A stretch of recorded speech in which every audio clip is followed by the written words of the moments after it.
Today we have with us Mr. Rajat Nag. Welcome, sir. Have the downside risks to the ASEAN economies completely downsided now? No, of course they have not.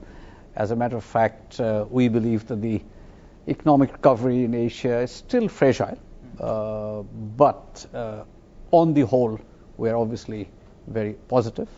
We think that the developing Asia, which is Asia ex-Japan, will register a very healthy growth of about 7.9% in 2010, which is higher than what we had forecast even as recently as April, when we had forecast 7.5%. So the risks remain, but overall, we think Asia is going to do well.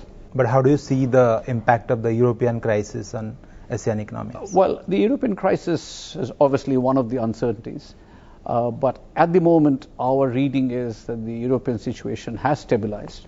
The recent stress tests which have come out, even though the results were quite negative for many of the banks, the very fact that it was done removes a certain amount of uncertainty. The Greek situation again seems to be taking hold in response to the assistance from the IMF and the European central banks. So overall, we expect the European situation to remain reasonably under control. And the impact on Asia obviously has already worked itself through and will remain. But the 7.9% figure I mentioned to you already builds that in. So what are the real costs that Asia had to bear while fighting out of the crisis? Well, the impacts were certainly very significant. Asia, I think, had to, first of all, put in resources, both through fiscal and monetary stimulus, which were not insignificant. But the costs really were much more on the human side.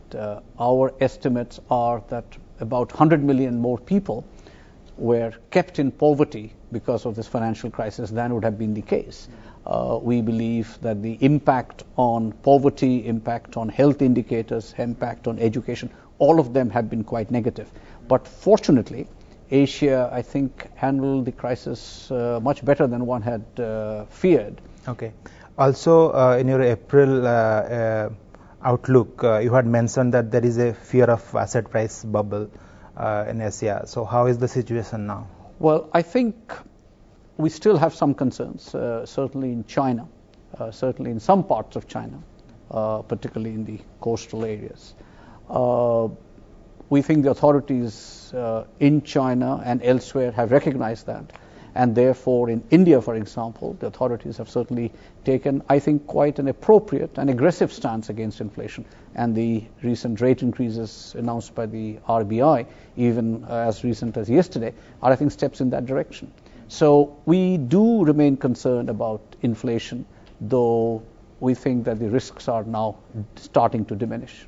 And how do you see the pace of reforms that India should follow from now that it seems quite that the crisis has downsided? I must say that I'm very impressed with the reforms that the government is undertaking. The removal of the fuel subsidy is a case in point, and I know that it wasn't an easy decision to take. Obviously, it has got some fairly significant immediate impacts, both on the inflation side and also on the political side. But I am very encouraged that the government took that decision because the fiscal impacts of continuing with that subsidy was unsustainable. If this is an indication, then I think it bodes well, and the reforms in India sort of are gathering momentum and will continue. India is currently debating whether to continue the tax offs given to the special economic zones. So what do you feel FEZ as a model of industrialization in a developing country like India? I'm in support of it.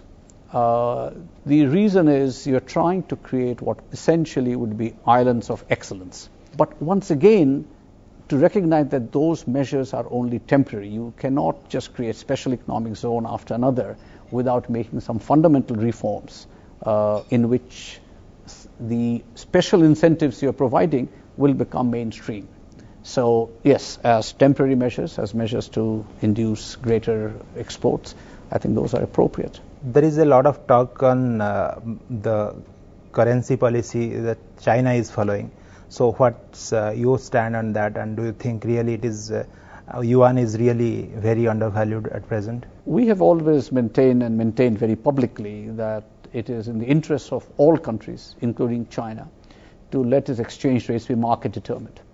We have therefore urged all countries, including China, to let the exchange rates find its own equilibrium in the market. Having said that, we think it's also realistic not to expect dramatic adjustments in the currency values of any country.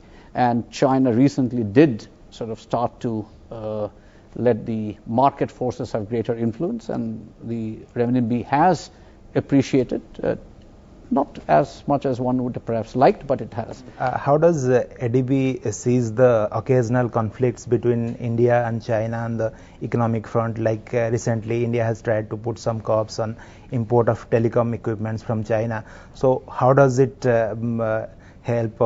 We look at them as inevitable parts of the process of economic growth and development. Countries have national interests. Those national interests play out. But what we see both India and China doing is recognizing that the larger picture always stays intact. So I wouldn't be too concerned with the occasional issues that arise. They always arise even within family members, and you work itself out. But I wouldn't say there's anything of any significant concern on those issues for me. Thanks a lot. Thank you very much.